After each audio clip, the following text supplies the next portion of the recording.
کہ تم چائنا کی قسطیں واپس کرو. اگر ہم دیں گے تو پاکستان کی مدد کے لیے دیں گے, پاکستان میں انفراسٹرکچر ڈیولپ کرنے کے لیے دیں گے, پاکستان میں کاروبار کے لیے دیں گے, چائنا کی قسطیں چکانے کے لیے نہیں دیں گے. اور یہ ہمیں ایک بڑا پرابلم ہو رہا ہے. یہ کیوں ہو رہا ہے پرابلم؟ کیونکہ جناب ہمارے عظیم قائد محترم لیڈر عمران خان, جس کو منصور علی خان کہتے ہیں میرے کپتان, وہ منصور علی خان کے کپتان ہوں گے, میرے تو نہیں ہیں, بہرحال میرے کپتان وہ کہتے ہیں, انہوں نے جو پچھلے 9 مہینے میں اتنا تبرہ کیا امریکہ کے اوپر, اتنا کیا اور ہر ایک کو انٹرویو دے دے کے کہ وہ تو بھول جاتے ہیں صبح اٹھ کے کہ انہوں نے رات کو کیا بولا تھا, اور رات کو بھول جاتے ہیں کہ صبح کو انہوں نے کیا کہا تھا. لیکن یہ کہ امریکہ نہیں بھولا, اور اس کے ساتھ دوسری طاقتیں بھی نہیں بھولی, وہ ہمارے ناک سے لکیریں نکلوا رہی ہیں. اور ان کو ایڈوانٹیج ہے کہ کوڈ گروپ میں اس وقت ان کے ساتھ انڈیا ہے, اور انڈیا سے جتنا ہمارا بھائی چارہ پیار ہے وہ ہمیں پتہ ہے, تو ہمارا وہ بھی مخالف. آسٹریلیا ہے کوڈ گروپ میں, وہ ہماری مدد کرنے کو تیار نہیں ہے. جاپان ہے کوڈ گروپ میں, وہ بھی ہم سے دکھی, اور چائنا کا وہ بھی کوئی دوست نہیں ہے, وہ بھی ان کے یعنی تکلیفیں ہیں وہاں پہ ایک دوسرے کو. تائیوان سے ہے, جاپان سے ہے, کوریا سے, ہر ایک کو چائنا سے پرابلمس ہیں. ہانگ کانگ کو بھی ہے, حالانکہ وہ چائنا کا حصہ ہے. تو اب سوال یہ پیدا ہوتا ہے کہ کیا کریں گے. اب سوال, چائنا ہماری قسطیں کرے گا کہ نہیں, چائنا ری شیڈیول کرے گا کہ نہیں. دیکھیں ہم نے اس وقت سب سے بڑی ڈیٹ سروسنگ چائنا کی کرنی ہے, اور اب چائنا کا مسئلہ یہ ہے کہ چائنا نے ہم سے زیادہ انویسٹمنٹ سری لنکا میں کی. انہوں نے سری لنکا کو ڈیفالٹ کرا دیا, ڈیٹ ری شیڈیولنگ نہیں کی. وہاں بھی ویسٹ کا ایک ہی موقف تھا کہ آپ ہم سے پیسے لے کر چین کو دے دیں گے, ہم آپ کو کیوں پیسے دیں. اور وہ جو سری لنکن پریزیڈنٹ تھے جو بہت پرو چائنا تھے, آخر وہ اقتدار سے گئے اور سری لنکا کو اپنی پرو چائنا پالیسی بدلنی پڑی. جا کر پھر آئی ایم ایف نے انہیں بیل آؤٹ پیکج دیا. یہ آج سے 20-30 سال پہلے یہ جو آپ ہری پورہ زارا میں جائیں, وہاں پہ ان کی T I telephone industry of Pakistan کی قطار, وہاں پہ فیکٹری ہے.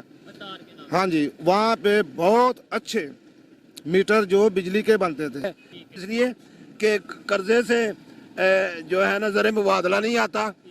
زر مبادلہ آتا ہے زراعت کی ترقی سے, اور زراعت کی ترقی کے بعد را مٹیریل جو ہے وہ تو کارخانے لگیں گے. اس نے کہا تمہارے ملک میں کیا ہے, آپ کے ملک میں یہ ہے, یعنی پاکستان میں جو بھی کمپنی آئے گی سب سے پہلے بات ہوگی کمیشن بتاؤ. لیکن 45 ارب ڈالر کی سرمایہ کاری ہمیں کوئی نظر ہی نہیں آئی. وہ وہاں کہاں لگی ہے؟ وہ لگی ہے سڑکیں بنانے کے لیے, اور جو ہے نا گلیاں نالیاں بنانے کے لیے.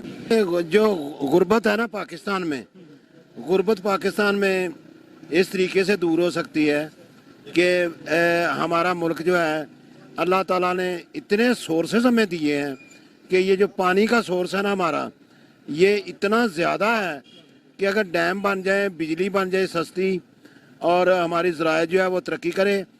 ہم ان سے یہ کہتے ہیں, پہلے سب سے ہم ان سے ڈیل کرتے ہیں کہ آئیں ہمیں ریٹ بتائیں. ریٹ پہ ہم ان کے ساتھ بات کریں گے, ریٹ ہم ان کو لوئسٹ پہ لے کے آئیں گے.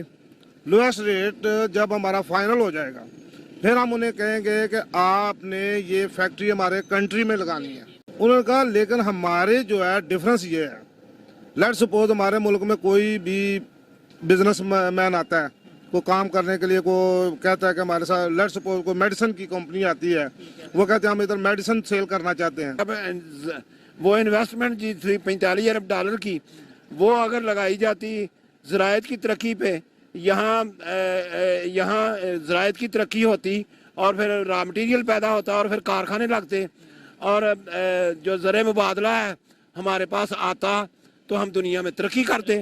وہ تو اپنی نوکری پکی کرنے کی بات کرتے ہیں. اسی طرح میں ایک دفعہ یہ انڈین ڈیلیگیشن سے بات ہوئی, تو انہوں نے کہا کہ ہم نے ان سے پوچھا کہ آپ کے ملک میں اتنی کرپشن ہے. انہوں نے کہا کرپشن ہمارے ملک میں بھی ہے. یہ جو ہے نا ہماری حکومتیں, میں حکومتوں کی بات تو نہیں کرنا چاہتا, اس لیے کہ پالیسی میٹر جو ہے نا, پالیسی میٹر ہوتا ہے. پالیسی میٹر یہ ہونا چاہیے کہ زر مبادلہ جو ہے نا وہ ہمارے پاس آئے, کوئی کام بھی ہم کریں زر مبادلہ آئے. زر مبادلہ جب آئے گا, زر مبادلہ ریونیو اور چیز ہے. اس غریب ملک میں 2-4 ایکڑ کا ڈی سی ہاؤس, 2-4 ایکڑ کا ڈی پی او ہاؤس, 10 ایکڑ کا کمشنر ہاؤس, اور بے شمار ان کو جو ہے فیسلٹیز. کیا اگر ایک 15 سے 20 ہزار روپیہ لینے والا درجہ چارم کا جس کے 6 بچے ہیں, اس کو کوئی فیسلٹی نہیں,